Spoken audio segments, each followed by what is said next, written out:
Episodio 1. La anciana que confesaba pecados que aún no habían ocurrido. Nadie en el pueblo recordaba haberla visto antes. Era un lunes nublado cuando la anciana cruzó el umbral de la iglesia de San Miguel. Vestía de negro, con un velo espeso que le cubría los ojos, y avanzaba lentamente con un bastón de madera oscura que parecía tallado a mano. Tenía el aroma de las cosas antiguas, incienso seco, moho de criptas, páginas no tocadas por el viento. El padre Esteban, acostumbrado a confesar almas perdidas, la recibió con la cortesía que solo los años de vocación verdadera pueden ofrecer. ¿Desea confesarse, hermana?, preguntó con suavidad. Sí, pero no por lo que he hecho, respondió la anciana, sino por lo que aún no ha ocurrido. Esteban titubeó. Aún no. La mujer se arrodilló lentamente en el confesionario, sus huesos crujiendo como ramas secas. Y entonces, comenzó. Confesó el asesinato de un niño que aún jugaba vivo en la plaza. Habló de una traición entre dos monjas que aún no se habían conocido. Detalló la caída de una cruz que colgaría sobre su propio ataúd. Cada palabra era precisa, como si ya hubiese sido vivida. Esteban, escéptico pero perturbado, trató de interrumpir. Hermana, lo que dice no tiene sentido. La confesión es para el alma arrepentida, no para premoniciones. Pero la mujer lo silenció levantando su mano temblorosa. De entre sus ropajes sacó un pequeño paquete envuelto en terciopelo púrpura y lo colocó sobre la rejilla del confesionario. Esto no es una advertencia, padre. Es una llave. ¿Llave a qué?, preguntó él, sin entender. A lo que su fe ha evitado mirar todo este tiempo.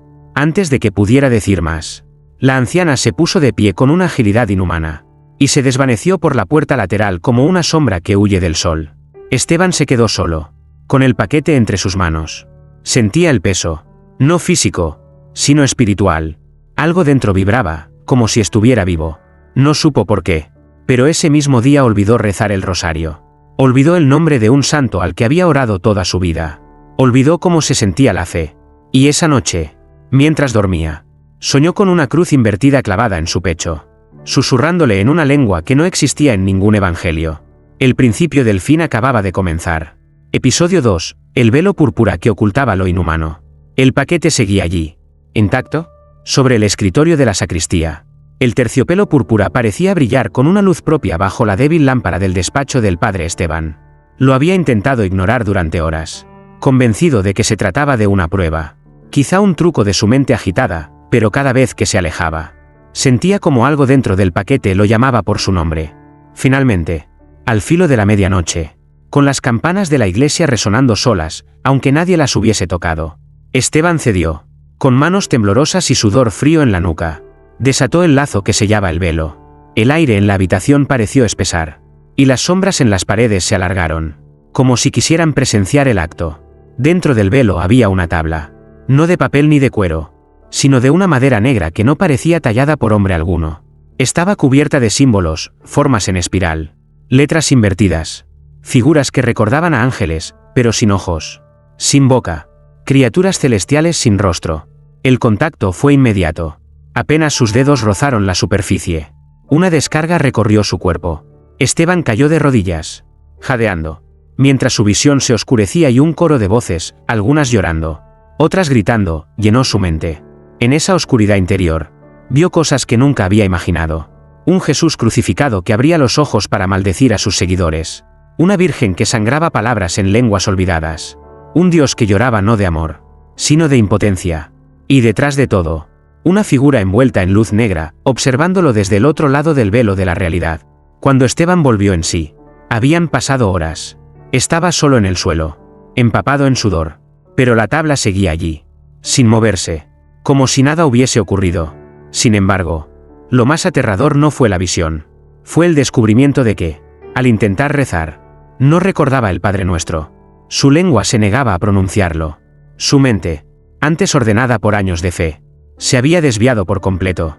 En su lugar, le vino un salmo desconocido, un versículo que jamás había leído en las Escrituras.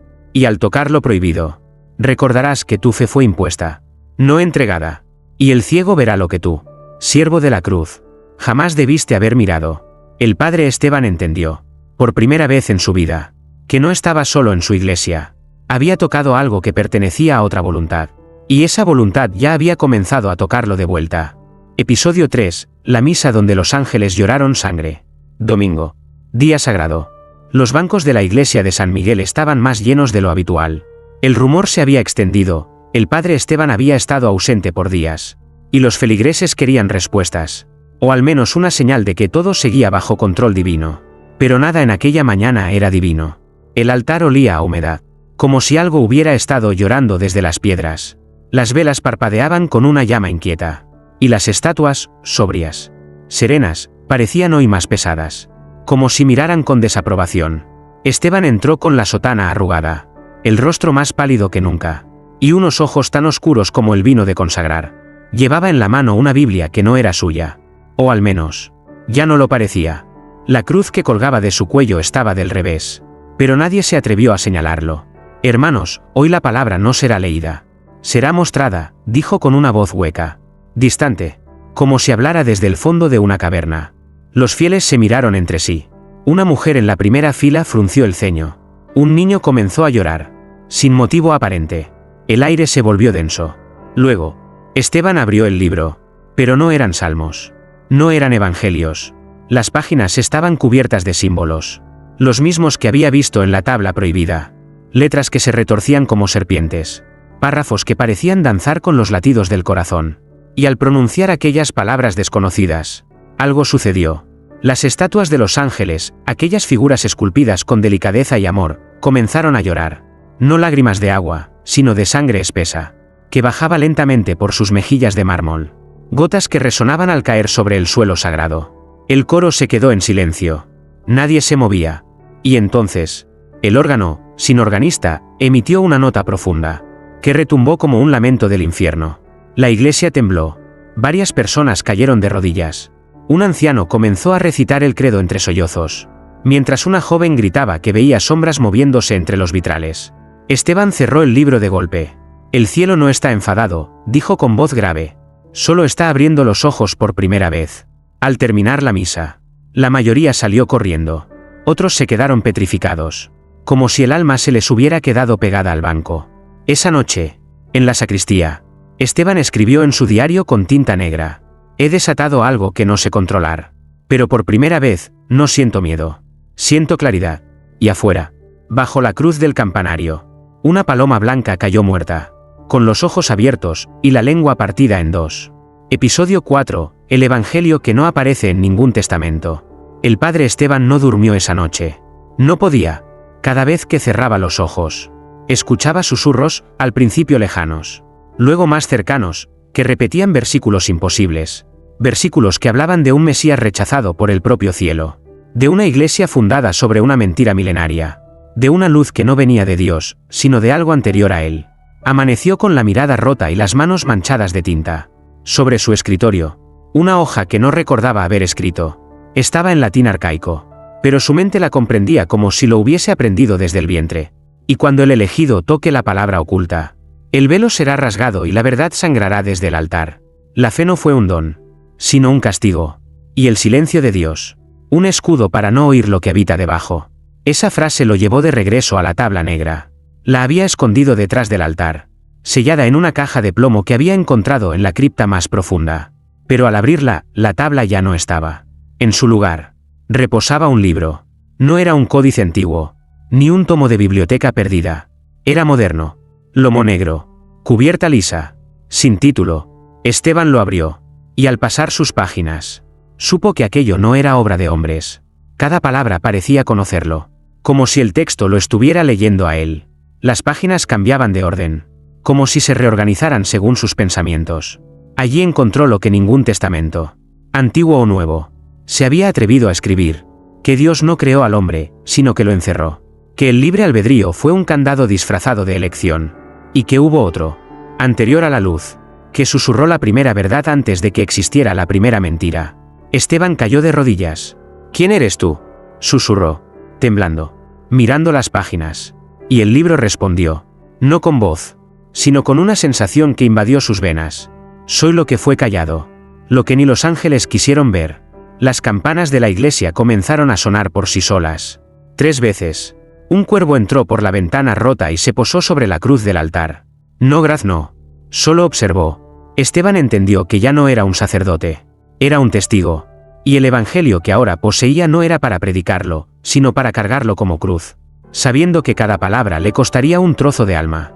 Episodio 5. La voz que susurra desde el confesionario vacío. Desde el hallazgo del libro, la iglesia ya no dormía.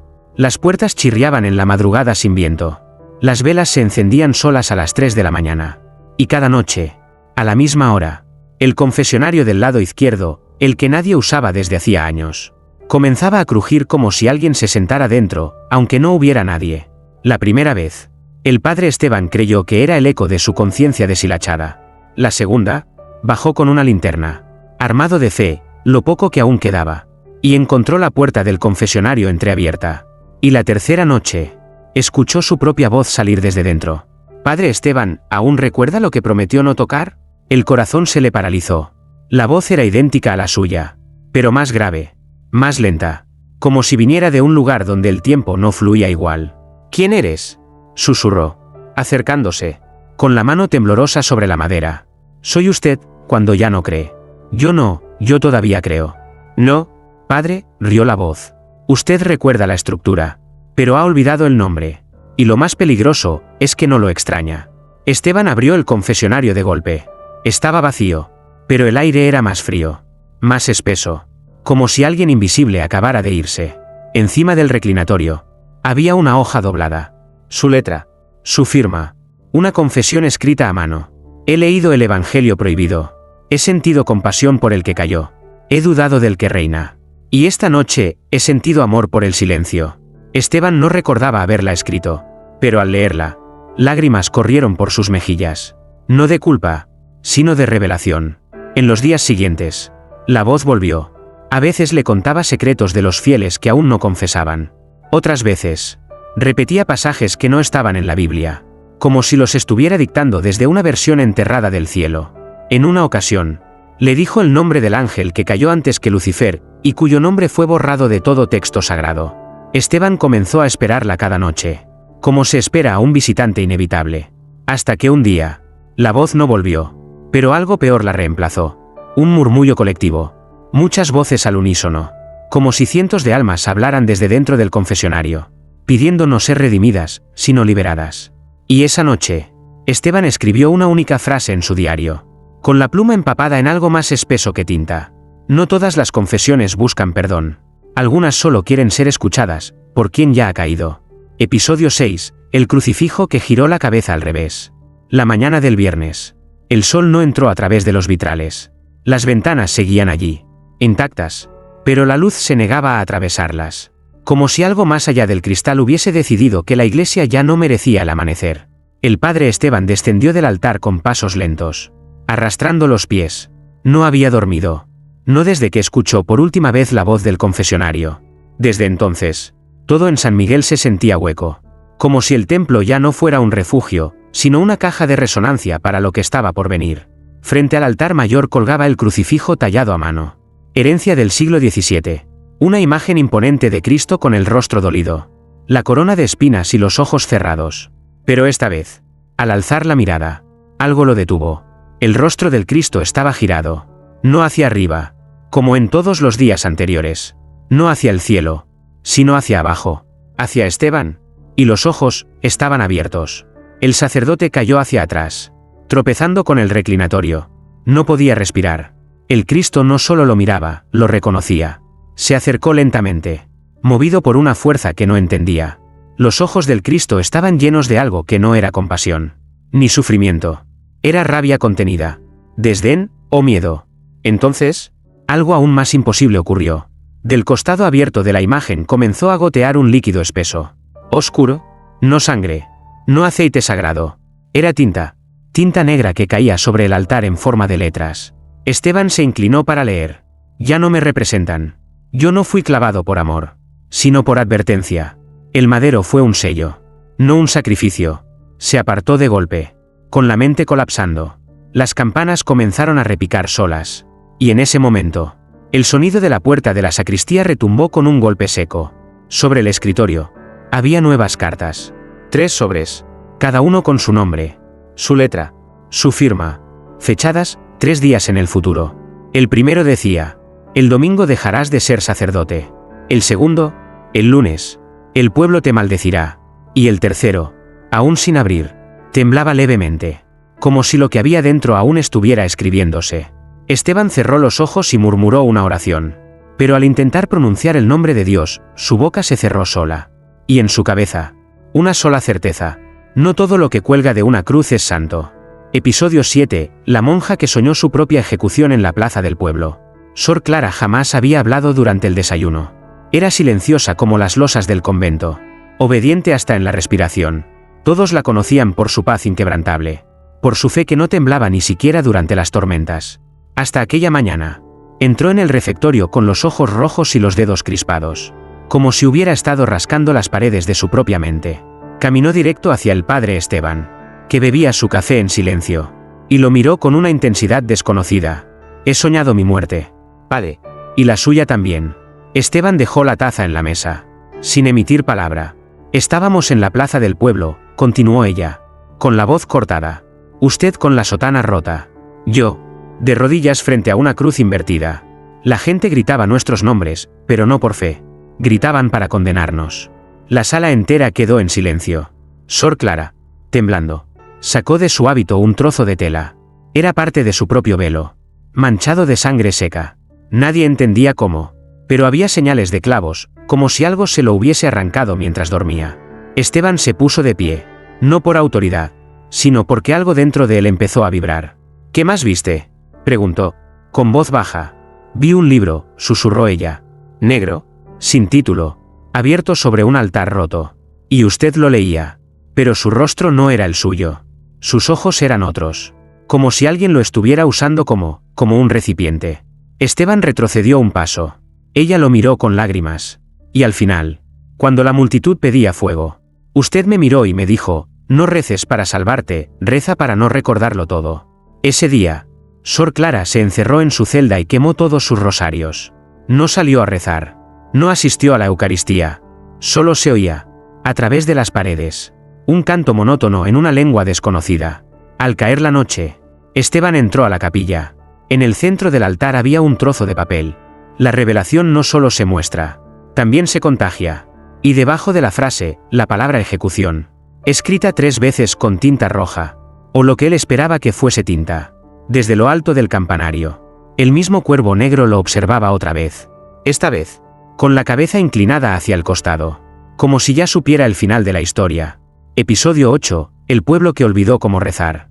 La misa del domingo comenzó como todas, campanas agudas, incienso flotando, fieles sentados en los bancos de siempre, con las manos entrelazadas y la mirada fija en el altar.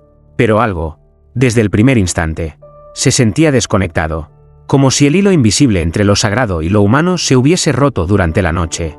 El padre Esteban subió al púlpito con la sotana recién planchada, pero con los ojos de un hombre que ya no habitaba del todo su cuerpo. Frente a él, docenas de rostros conocidos, abuelas devotas, niños inquietos, campesinos gastados por el sol, todos esperando las palabras que siempre los habían reconfortado. «En el nombre del Padre, del Hijo», empezó Esteban. «Silencio. Y del Espíritu Santo», concluyó. Pero nadie respondió amén.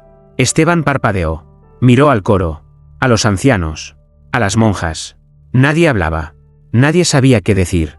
Volvió a intentarlo. «Padre nuestro que estás en los cielos». Un murmullo confuso cruzó las bancas. Algunos balbuceaban palabras sueltas. Otros abrían la boca sin emitir sonido. Una mujer se puso de pie.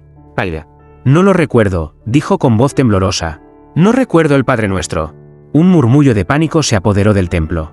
Otra voz se alzó. «Yo tampoco. Se me fue de la mente». Un hombre de mediana edad cayó de rodillas, golpeándose el pecho con desesperación. «¿Qué nos está pasando?». Fue entonces cuando Esteban comprendió lo imposible. El pueblo había olvidado cómo rezar. No por desinterés, no por pecado. Algo había sido arrancado de sus memorias. Como si una fuerza superior hubiese extirpado de raíz toda conexión con lo divino. Esteban bajó del altar. Caminó entre los bancos y miró los rostros confundidos, asustados, rotos.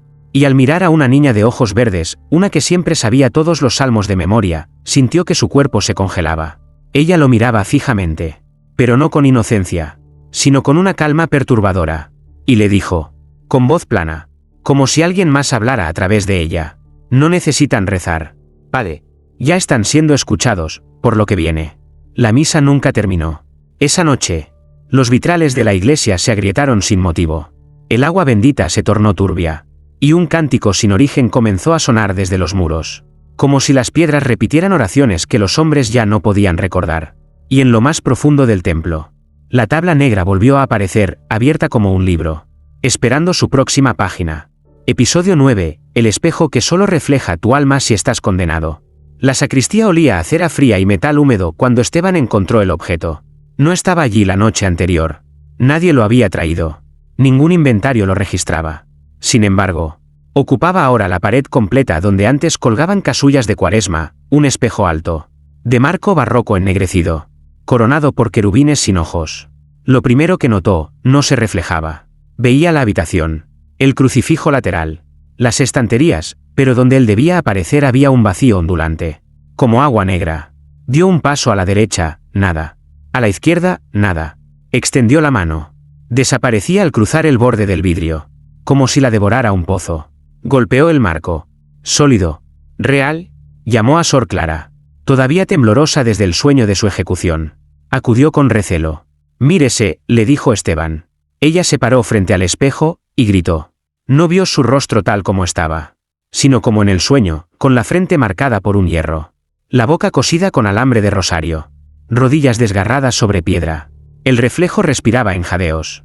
Cada exhalación empañaba el cristal desde adentro. Padre, sáquelo de aquí. Eso no es mío. Lloró ella. Esteban la apartó. Cuando volvió a mirar, el espejo mostraba ahora la nave de la iglesia, pero desierta, quemada, bancos volcados, ángeles derribados, y en medio, el mismo, colgado de una cruz invertida. El reflejo lo miró directamente y habló sin mover los labios. No apareces porque aún no aceptas la condena. Pero ya está escrita. El vidrio se agrietó en forma de cruz. Durante el resto del día, Esteban hizo una prueba tras otra. Llamó al sacristán, a dos ancianas, a un joven que apenas venía a misa. Cada uno se veía distinto, algunos envejecidos, otros cubiertos de llagas que simbolizaban pecados ocultos. Uno no se vio en absoluto y, horas después, confesó haber enterrado a un hijo no bautizado sin decirlo nunca. El rumor corrió, el espejo muestra tu condena. Por la tarde, la gente formaba fila. Algunos salían llorando. Otros, riendo histéricamente. Un hombre entró soberbio y salió en silencio absoluto. Se arrancó el anillo y dejó de hablar con su esposa. Nadie sabía qué había visto. Pero el fenómeno más inquietante sucedió al caer la noche. Esteban regresó solo. El templo estaba cerrado. Sin embargo, en el espejo había multitudes, feligreses muertos hacía décadas, sacerdotes anteriores, niños que jamás habían vivido, todos mirándolo, todos esperando su turno. Entre ellos, la anciana ciega del episodio 1 sonreía, ahora sin velo, con ojos de fuego. Devuélveme la llave, dijo ella desde el reflejo. Esteban tocó el vidrio. Estaba helado. Una grieta nueva reptó bajo sus dedos hasta formar palabras. Escribe lo que ves o lo verán sin ti. Esa noche, incapaz de dormir, el padre Esteban despertó frente a su escritorio con 10 páginas recién escritas en latín, en su letra. No recordaba haberlas redactado. En el margen, un dibujo, el espejo, idet. Episodio 10, el evangelio que escribió mientras dormía. La noche descendió sobre San Miguel como una sombra sin luna. El silencio era tan espeso que parecía rezar solo. El padre Esteban, agotado y cada vez más desvanecido de su propia identidad, se sentó frente a su escritorio con una vela encendida y el corazón latiendo en un idioma que ya no le pertenecía. No pensaba escribir. No tenía intención de hacerlo. Pero despertó a las 3:13 de la madrugada, esa hora maldita que repetía su eco desde hacía días, con las manos manchadas de tinta, los ojos ardientes, y 12 páginas manuscritas esparcidas por la mesa. No recordaba haberlas escrito, pero cada palabra era suya. Los márgenes estaban cubiertos de símbolos, cruces rotas, ojos con lágrimas invertidas, ángeles al revés. Y el texto, en un latín deformado, vibraba como si las letras no estuvieran completamente fijas sobre el papel. Leyó la primera línea. Y el que duerme con la fe rota, despertará como profeta de lo que no debe ser revelado. El contenido era escalofriante. Versículos que narraban el fin de los sacramentos. Profecías que hablaban de una misa sin pan ni vino, sino con huesos de inocentes. Revelaciones donde Dios no hablaba, sino gritaba. Y en el centro de todo, un elegido invertido que no venía a salvar, sino a recordar. Esteban sintió náuseas, pero al intentar quemar las hojas, el fuego se extinguió. Intentó romperlas. El papel se endureció como piedra. Y al final de la última página, como si una fuerza invisible hubiera firmado por él, aparecía un título que le heló el alma. Evangelium Tenebris, el Evangelio de las Sombras. Lo peor no era lo que había escrito. Lo peor era lo que comenzó a suceder después. Las personas empezaron a hablarle de sueños compartidos. Decían haber visto a Esteban en altares desconocidos, leyendo un libro negro mientras la iglesia se derrumbaba a su alrededor. Algunos lo oían rezar salmos sin boca. Otros despertaban gritando su nombre, como si él fuese ahora parte de sus oraciones o de sus condenas. El evangelio se filtraba, no solo en papel, en mentes, en pesadillas, en niños que, al nacer, abrían los ojos y lo llamaban el que recuerda antes de creer. Esteban ya no sabía si escribía o era escrito. Cada noche, más páginas aparecían sobre su mesa. Y cada mañana, alguien del pueblo caía en trance o despertaba con una cicatriz en forma de cruz negra sobre el pecho.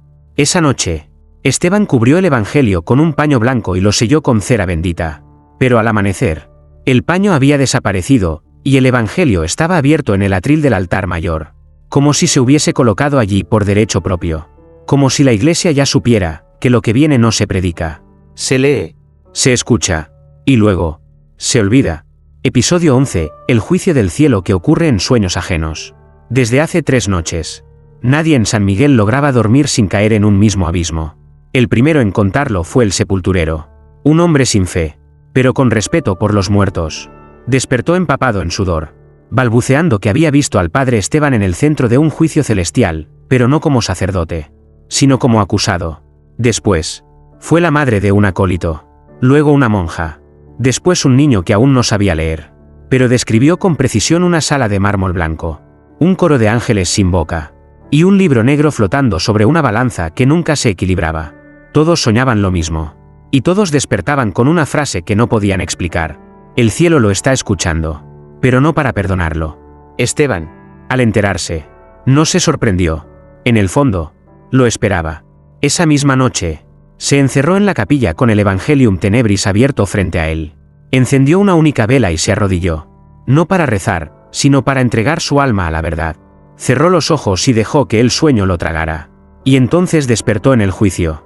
Era un espacio sin paredes, sin cielo, sin suelo. Flotaba, frente a él, un círculo de entidades aladas, majestuosas y terribles.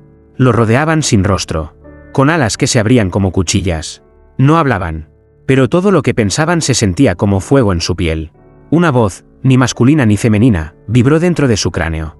Esteban, hijo de la palabra antigua, ¿por qué has leído lo que debía permanecer sellado? Porque me fue entregado, respondió con voz firme. Porque estaba escrito que lo tocaría. ¿Sabes lo que has hecho? Lo recuerdo. Y recordar es más grave que pecar, ¿verdad? Hubo un silencio que duró siglos. Entonces, apareció una balanza.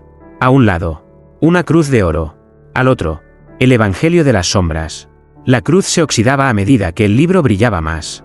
Uno de los seres alados extendió una mano y dejó caer una pluma negra sobre el libro. La balanza se rompió. No cayó hacia un lado. Se desintegró. La voz habló por última vez. Tu juicio ya no pertenece al cielo. Has sido arrancado del libro de la salvación y escrito en otro evangelio. Esteban despertó gritando. Estaba de pie, en medio de la iglesia vacía. El atril ardía con una llama azul que no quemaba madera. Solo las palabras sagradas que antes lo decoraban. En el centro, el Evangelium Tenebris estaba intacto, con una nueva frase escrita. El que es juzgado por el cielo aún puede salvarse, pero el que es soñado por los hombres ya ha comenzado a ser adorado. Y desde esa noche, nadie más soñó con Esteban como acusado. Soñaban con él como guía, como profeta, o peor aún, como altar viviente. Episodio 12, la revelación que exige un precio de carne y alma. El Evangelium Tenebris ya no era solo un libro. Se movía, respiraba. Al abrirlo, las letras parecían recién escritas, palpitantes, como si lo estuviera escribiendo una voluntad que usaba la tinta como sangre y el papel como piel. A veces, al pasar sus páginas, Esteban juraba escuchar un suspiro, o un grito ahogado, como si el Evangelio doliera al ser leído. Esa mañana, cuando el sol se negó a cruzar el umbral del templo, como si la luz ya no reconociera el lugar como santo, el padre Esteban encontró una nueva frase escrita en la última hoja. Toda revelación verdadera exige un sacrificio, uno que no se ofrece, sino que se arranca. Y al pie de la página, Una indicación simple. Elige entre tu carne o tu fe. Esteban cayó de rodillas. ¿No lo había dado ya todo? ¿No se había despojado del nombre de Dios? ¿De los rezos? ¿Del perdón? ¿Qué más podía dar? En ese instante, escuchó los pasos. El pueblo entraba a la iglesia, uno a uno, sin hablar, sin cruz, sin Biblias, solo con los ojos vacíos. Sor Clara iba al frente, pero ya no era ella. Su rostro estaba sereno, pero sus pupilas eran pozos oscuros. Padre, dijo con una voz que no era suya, ha llegado el momento, no para salvarnos, sino para sellarnos. En medio de la nave, el espejo del episodio 9 había vuelto, pero esta vez no estaba colgado. Estaba de pie sobre el altar, como si hubiese tomado el lugar de la cruz. Y frente al espejo, una mesa de piedra, con una daga.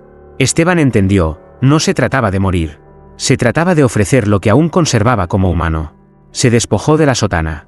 Se acercó al altar. Miró su reflejo. Esta vez, sí se veía, pero no como era, sino como se había vuelto, una figura vestida con sombras, con el rostro cubierto por una máscara de incienso y fuego. Un sacerdote de lo prohibido. Un lector de la palabra que niega a la palabra. Tomó la daga. No temblaba. El pueblo no respiraba. Y entonces, sin cerrar los ojos, hizo el corte, un círculo en el pecho, justo sobre el corazón. No por dolor, por obediencia, por pacto. La sangre cayó sobre el libro, y el Evangelium Tenebris se cerró solo. Al instante, la iglesia entera exhaló. El espejo se resquebrajó. El cuervo del campanario graznó por última vez. Las estatuas de los ángeles abrieron sus alas, pero no para volar, sino para cubrirse los ojos. Esteban cayó de rodillas, sin fuerza, pero con una certeza que ya no le cabía en el pecho. Dios no lo había abandonado. Lo había entregado, como se entrega una carta sin remitente a quien se atreve a leerla. Y mientras la sangre se secaba, una nueva frase se escribió en la tapa del libro. Aquí termina la fe. Aquí comienza la memoria. Episodio 13, final extendido. El día que Dios fue exiliado del altar. El pueblo despertó en silencio. La campana no sonó. Los gallos no cantaron. El viento, que solía arrastrar hojas y oraciones no dichas, se detuvo como si algo más grande hubiese reclamado la autoridad del aire. Ese domingo, por primera vez en más de 100 años, no hubo misa en San Miguel, pero todos acudieron igual. Los bancos estaban llenos, las velas encendidas, los niños sentados en las primeras filas, quietos, demasiado quietos. El Evangelium Tenebris reposaba abierto en el altar, pero ya nadie lo llamaba libro, lo llamaban la boca, porque parecía susurrar, incluso con las páginas inmóviles. Esteban entró vestido de blanco. No era una sotana, no era ropa de sacerdote, era un manto liso, sin cruces, sin símbolos, sin pertenencia. Sus ojos estaban cubiertos por una venda roja. Caminaba como quien ya no necesita ver. El pueblo se levantó al unísono. Hoy no leeremos el Evangelio, dijo, con voz baja. Hoy lo cumpliremos. Se acercó al altar. Allí, donde siempre reposaba el crucifijo de madera, ahora solo quedaba una marca quemada sobre la piedra. La silueta de una cruz, como si alguien la hubiese arrancado con las uñas del tiempo.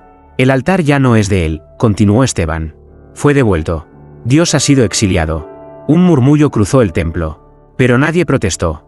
No por miedo, sino porque algo dentro de todos ellos, aunque no lo comprendieran, ya lo sabía. Entonces, Esteban alzó la mano y señaló hacia la cruz del campanario. Que caiga. Nadie tocó nada. Nadie se movió. Pero la cruz tembló. Y cayó. Se estrelló contra el suelo del atrio y se partió en tres. De su centro brotó una bruma negra que se elevó al cielo como una señal inversa. Una oración deshecha. Dios ha dejado este templo, dijo Esteban. No porque lo hayamos expulsado, sino porque no soportó recordar. Y en ese instante, el Evangelium Tenebris cerró sus páginas sin viento. Una nueva inscripción apareció sobre la tapa, escrita en una mezcla de sangre y ceniza. El altar pertenece ahora a la carne. La fe ha sido reemplazada por la memoria del dolor. Sor Clara, desde el coro, comenzó a cantar, una melodía que no era salmo ni himno, pero que todos conocían, porque no venía del oído, venía del vacío. Esa noche, San Miguel ya no fue considerado un pueblo. Fue registrado como lugar maldito por el Vaticano. Sellado. Borrado de los mapas. Y nadie volvió a hablar del sacerdote que olvidó su fe. Porque todos comprendieron, demasiado tarde, que no la olvidó. La recordó antes que nadie.